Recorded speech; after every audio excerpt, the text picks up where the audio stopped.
dari kelompok 6. Kenalin, nama saya Dea Afrilia dan ada rekan-rekan saya yaitu... Halo semuanya, nama saya Dea Fatimah Zahra.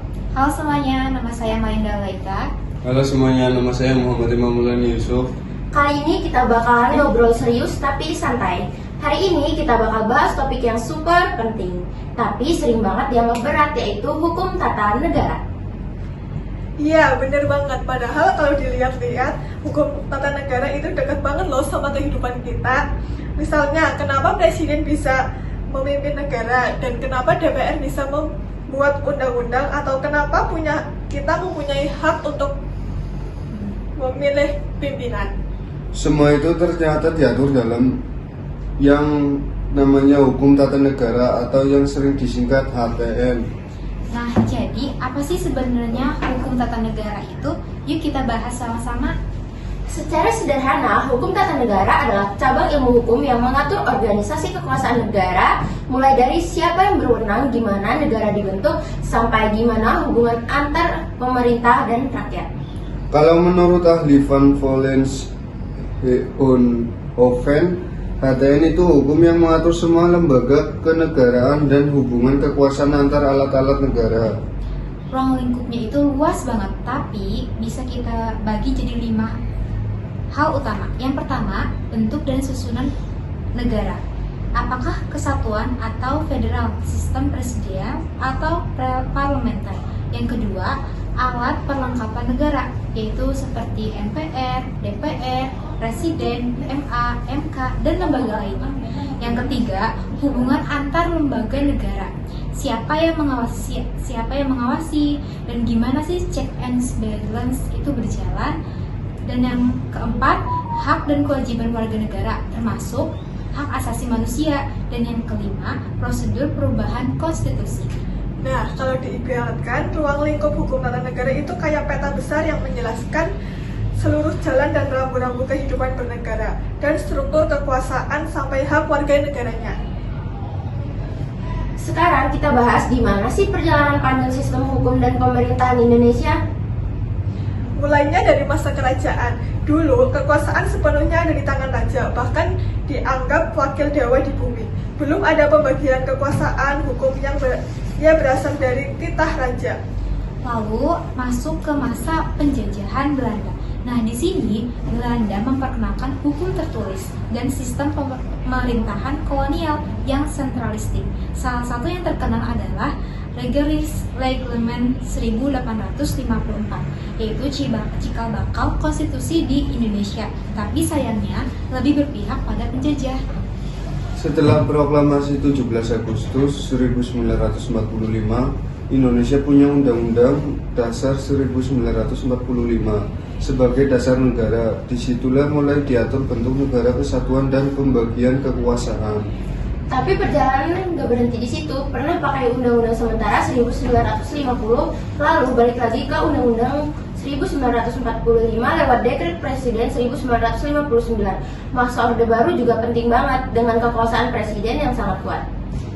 Nah, baru setelah 1998, masa reformasi Undang-Undang Dasar 1945 diamandemen 4 kali. Dari situlah muncul lembaga-lembaga baru kayak Mahkamah Konstitusi dan Komisi Yudisial, plus jaminan HAM yang lebih luas.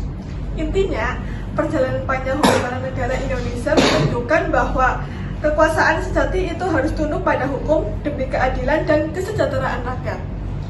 Kalau ngomongin konsep negara hukum, nah ada 2 tokoh besar yang wajib kita kenal, yaitu Hans Kelsen dan Avi Dischardt. Dan kata Kelsen, negara itu sebenarnya adalah sistem hukum. Ia dikenal dengan teori pure theory of law atau teori hukum murni. Buat dia, negara sah kalau hukumnya kekuasaannya dijalankan berdasarkan hukum tertinggi, yaitu konstitusi. Sementara Avi Dischardt terkenal dengan konsep rule of law atau supremasi hukum. Menurut Dischardt, nggak ada yang berada di atas hukum, bahkan penguasa sekalipun semua harus tunduk pada hukum yang sama. Nah, 2 pemikiran ini jelas banget tercermin dalam pasal 1 ayat 3 Undang-Undang Dasar 1945 yang bilang negara Indonesia adalah negara hukum. Nah, artinya Indonesia menganut semangat Kelsen, negara berdiri di atas hukum, dan semangat Shea, hukum berdiri di atas kekuasaan. Keren banget kan? Kita sering dengar istilah negara hukum dan demokrasi konstitusional, tapi apa sih bedanya? Nah, negara hukum itu artinya semua tindakan baik pemerintah maupun rakyat harus berdasarkan hukum, nggak ada yang kebal hukum. Kalau demokrasi konstitusional itu berarti kekuasaan rakyat dijalankan dalam batas-batas konstitusi. Rakyat punya hak memilih, tapi semua tetap harus sesuai Undang-Undang 1945. Jadi, hukum menjaga agar demokrasi gak kebablasan, dan demokrasi memastikan hukum tetap berpihak pada rakyat.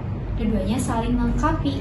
Nah, Indonesia menganut sistem pemerintahan presidensial. Presiden jadi kepala negara sekaligus kepala pemerintahan. Dasar hukumnya ada pada pasal 4 ayat 1 Undang-Undang 1945 yang berbunyi, Presiden Republik Indonesia memegang kekuasaan pemerintahan menurut Undang-Undang Dasar. Ciri-cirinya presiden dipilih langsung oleh rakyat, masa jabatannya maksimal 2 periode, dan presiden nggak bisa dijatuhkan DPR cuma karena beda pendapat sama politik. Selain itu, kekuasaan legislatif, ada eksekutif, dan yudikatif dipisah tapi tetap saling mengawasi. Menteri-menteri juga bertanggung jawab langsung ke presiden. Jadi, rakyat kasih mandat ke presiden untuk memimpin, tapi presiden tetap harus tunduk pada hukum dan konstitusi. Sebagai kepala negara, presiden jadi simbol persatuan bangsa dan mewakili Indonesia di dunia internasional. Sebagai kepala pemerintahan, presiden menjalankan kebijakan dan program nasional. Nah, presiden dibantu oleh para menteri yang bergabung dalam kabinet seperti diatur di pasal nomor 17 Undang-Undang Dasar tahun 1945. Mereka bertugas di bidang-bidang tertentu dari pendidikan sampai ekonomi. Jadi ingat, menteri bertanggung jawab langsung ke presiden, bukan ke DPR, tapi tetap semua kerja pemerintah diawasi oleh hukum dan lembaga legislatif.